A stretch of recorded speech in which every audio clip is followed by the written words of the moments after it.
Hello, y'all. Welcome back to the podcast.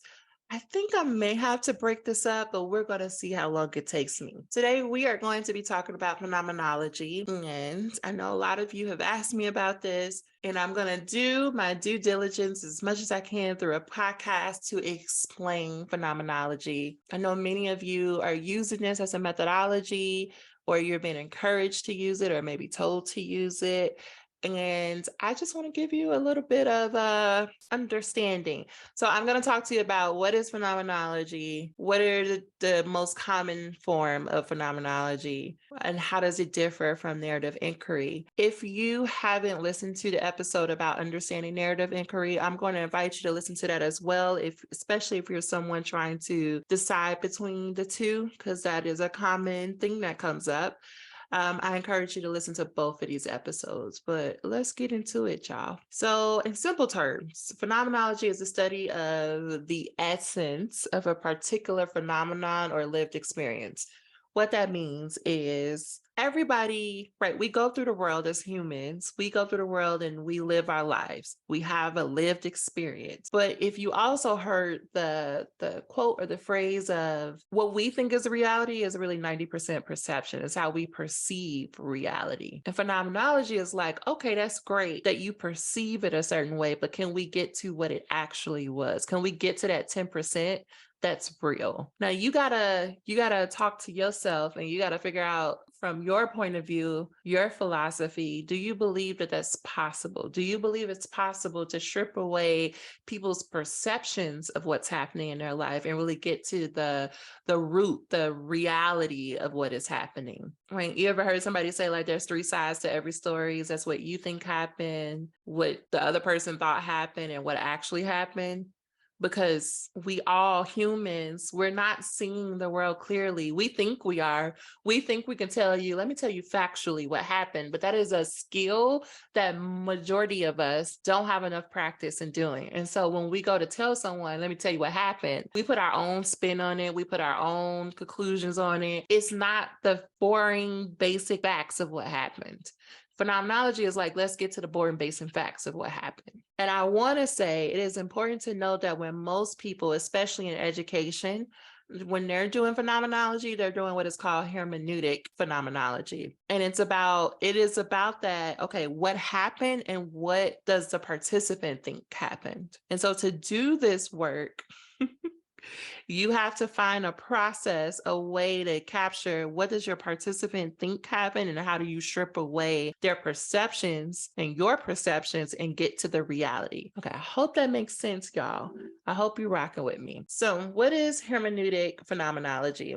It comes from constructivism, right? So if you are familiar with paradigms, I want you to think about constructivism. It says we all have a lived experience, but sometimes our perception clouds it. But there's an actual lived, a true experience. So in research, you may say, I believe in objectivity, I believe in neutrality, but if I'm more on the constructivist side of things, I would say that most people don't live in reality. Most people don't live, they're not objective, they're not neutral. But to do research, I must do my best to remove my subjectivity and be neutral and objective and get to the core of it. I'm going to keep repeating the same things over and over because I'm hoping by repeating it, you get what I'm saying. But phenomenology, particularly hermeneutic phenomenology, has its roots in philosophy and in German philosophy. So you have to think about it. Historically, go back, most of the research that was being done is quantitative, post-positivist. Like we are trying to get to the truth. We're trying to get to observable, measurable data. If it's not a number, we don't understand it pretty much. But after a while, people were like, okay, that's great that we're trying to be objective and neutral, but not everything in life is objective and neutral. So how do we figure out what that looks like? And not all research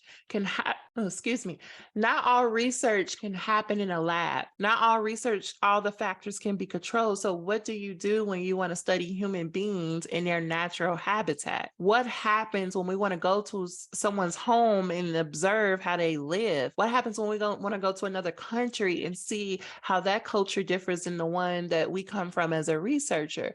What do you do when you can't control for those factors? Right? Here comes qualitative research.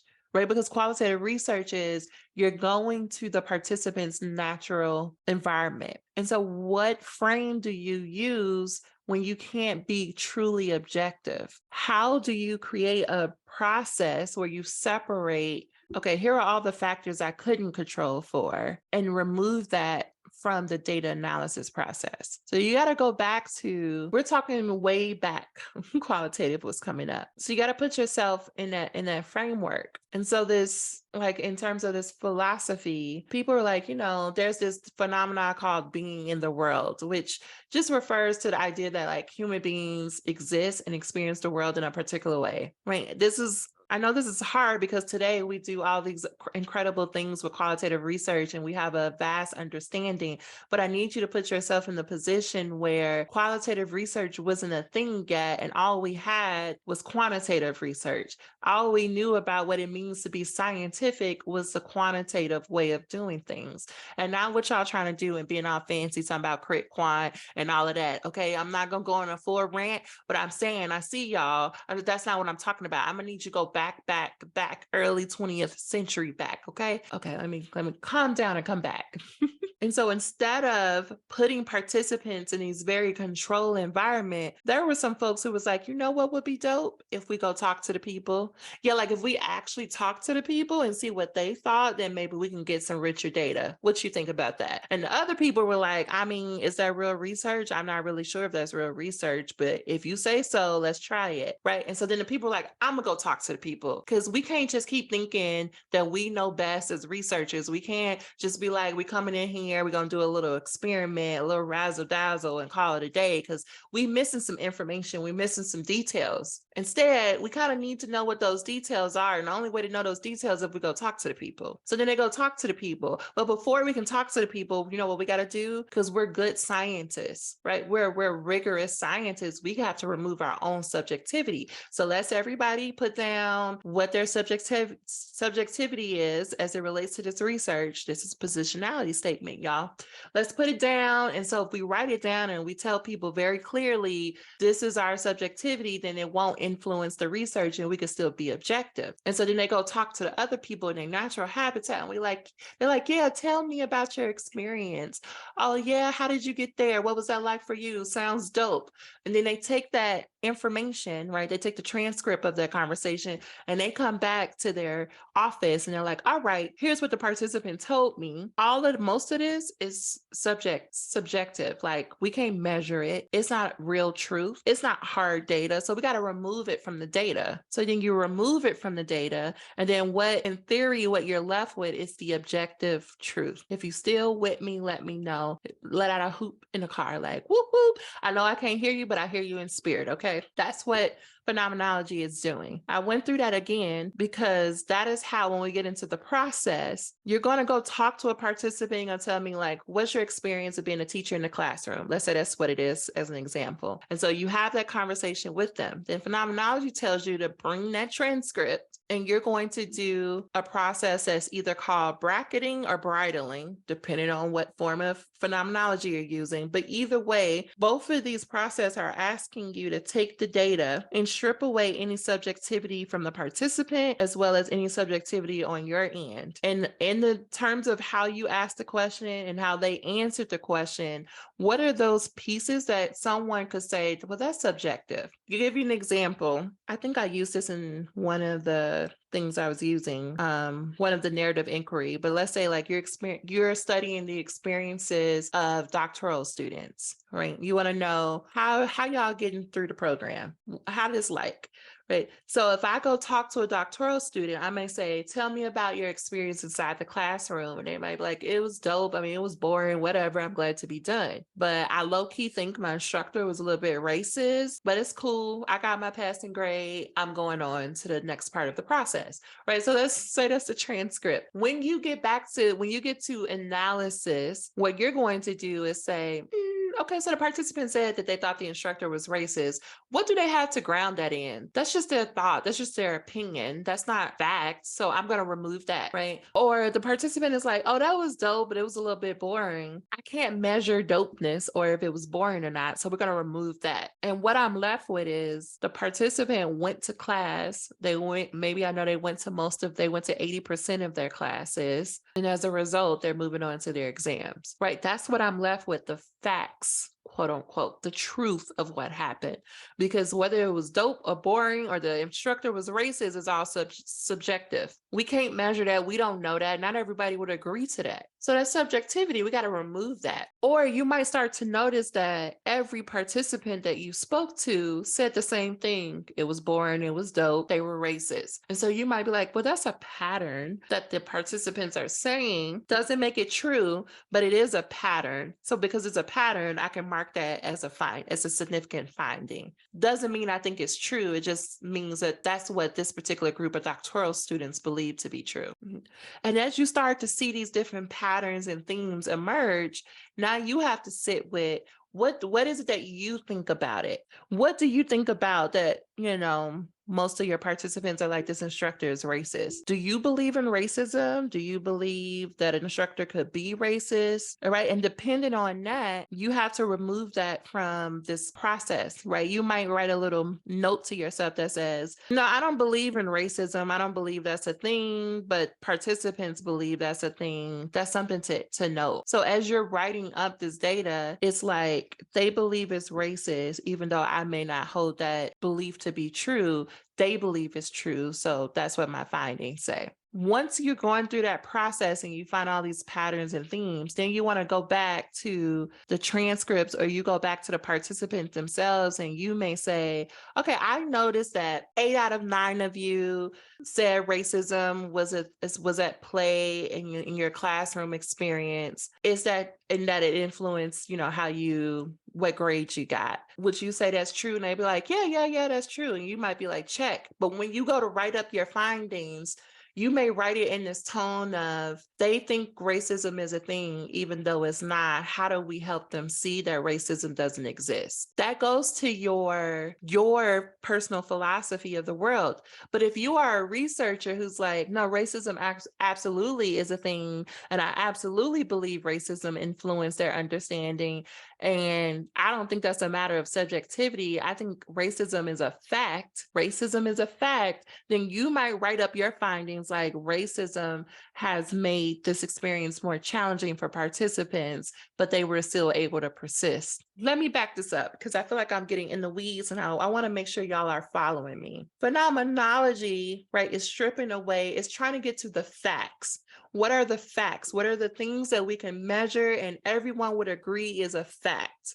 And anything else that is not a fact that can't be measured is your subjectivity. And phenomenology wants to strip away anything that could be subjective and get to the essence, get to the definition of a thing, get to the facts of a thing. If you are someone, if you're someone who's like, I'm using racism because that's usually a good example for people. Like, do you believe racism is a fact or do you believe it's just a way of thinking for people? If you believe it's just a way of thinking, then you would strip that away from your data. But if you believe it's a fact, right, you're going to leave that in and you're going to write that up differently. So it's important for you to know philosophically, what do you believe to be true about the world? This is why paradigms are so important, y'all. It is so important for you to know that. When it comes to hermeneutic phenomenology, it's all about how does your participant understand the world? What do they consider to be factual or not?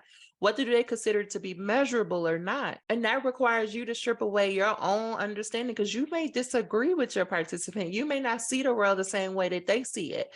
You might be a person who doesn't think racism is a fact while they do think racism is a fact. And so how are you going to navigate that in the research process? People get caught up because they're like, well, phenomenology is about the lived experience. And I have to tell them all qualitative research is about the lived experience. It's about what theory, what philosophy are you approaching the lived experience by? Another client asked me about transcendental phenomenology. And that is more like structure or like a systematic process. So it gives you more structure around how do you communicate with participants and how do you go about the data. I'm not going to get too deep in that, but I just wanted to add that in there of like, this all comes down to, are you more concerned about the facts or are you more concerned about how your participant talks about it? Because if you're more concerned about the facts of the thing, then you want to do phenomenology. But if you're more concerned with the story that your participant is crafting around the event, then you want to go towards more a narrative inquiry